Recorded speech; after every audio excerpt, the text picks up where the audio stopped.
guys, and welcome back to another video. If you're new here, my name is Kim. I currently live in Japan where I do lifestyle and traveling videos. And if you're a returning subscriber, thank you for all your love and support. Don't forget to like, subscribe, share, and turn on your post notification bell. That way you'll never miss another video. So without further ado, let's jump into this video. If you have been keeping up with KimDix Talk, you know that we're on the series of being an expat. And today we're going to be talking about the worst things that I have experienced while being an expat. And these are also things that I think you guys will be able to relate to. So without further ado, let's just jump into the video and go from there. So I would say the number one thing about being an expat, the worst part of it, is that you're missing chunks of your life that involves your families and your friends. Essentially, life goes on without you. Birthdays, weddings, death, get-togethers, you're not there. You're not there for those important moments. You're just not there anymore. And sometimes they'll remember to go ahead and like FaceTime you, but like if it depends on where you live. For instance, you guys know that I live in Japan, so there's like a 13 or 14 hours difference between my family and my time at all times.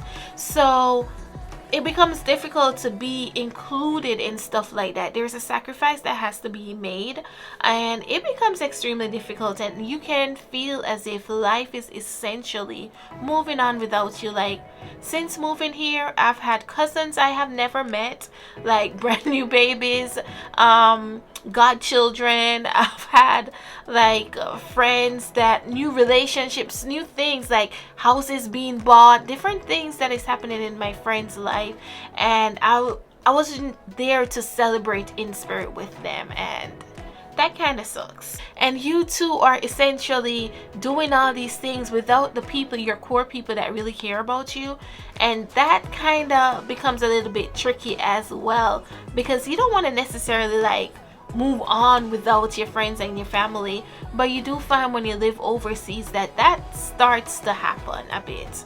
And we'll go into that with a little more details later on. So number two, people who you used to connect with, you have realized that you guys have drifted apart and you have grown. So essentially, you're in this new country, your horizons have just been widened, okay?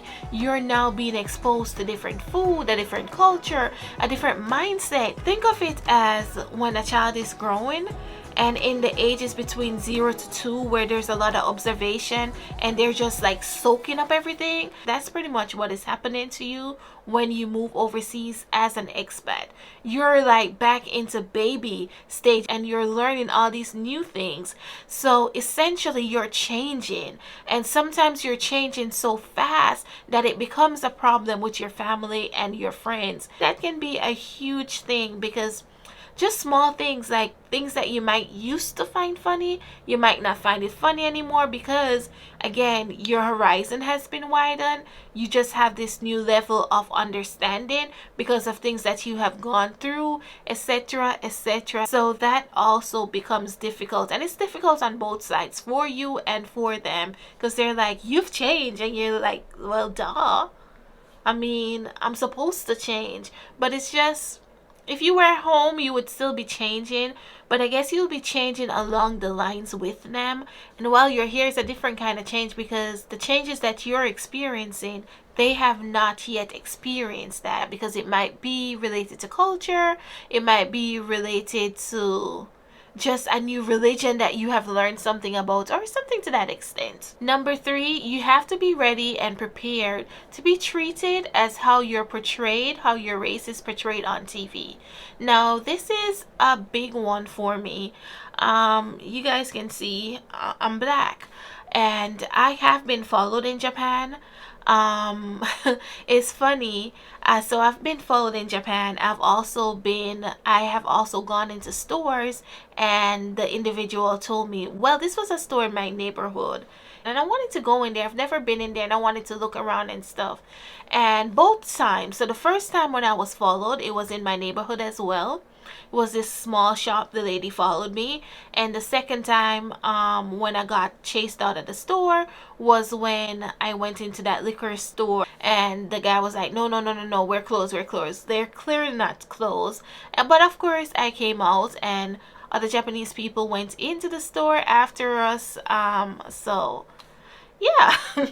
But you have to, am I upset about it? It's sad. However, when someone doesn't have interactions with your race, and all they're seeing is what they see on TV, and we already know how the black race is portrayed on TV, I have some kind of understanding towards it, but it still gets me upset and it still hurts my feelings, because at the end of the day, I am an individual, and I know that's not how we are as black people.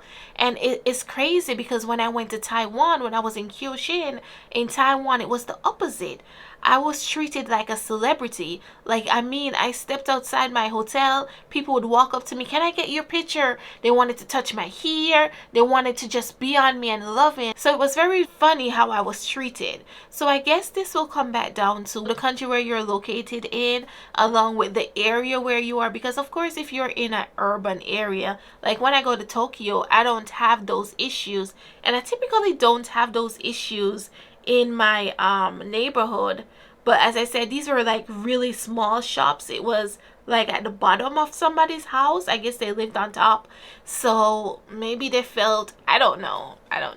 I can't, there's no justification that I can give to it. I don't know. I'm not in their heads. I don't know. But that's one thing to think about, and that's one thing I did not enjoy. Making friends and connecting. Sometimes it's very difficult to make friends and connect as an expat, because again, you are different, and the person that you're trying to connect with, they have to be willing and open to accept your quirks and in your culture and the different things that you are bringing to the table. It's going to be a two-way street. You probably already accepted those things because you're already in the country, but sometimes the citizen of that country might have not experienced a foreigner, so it may be difficult for you. You're like, they're kind of weird, like their food, they're eating this food, or this, it's just different factors. So it might be that you're not able to make true connections because you guys aren't understanding each other, whether it be from language barriers or just cultural barriers. It is so many barriers that goes into this, like it's crazy. So you just have to find somebody who's open and who is willing to go that journey with you. And sometimes that's hard because it's going to be a two-way street where you're going to have to go that same journey and learn your new friend while they'll have to do the same with you. And that also takes us into cultural barriers. So cultural barriers are real, guys. And if you click right here, you can see my video about reverse culture shock that I experienced once I went back home. So cultural barriers. You're in a new culture. You don't know the culture.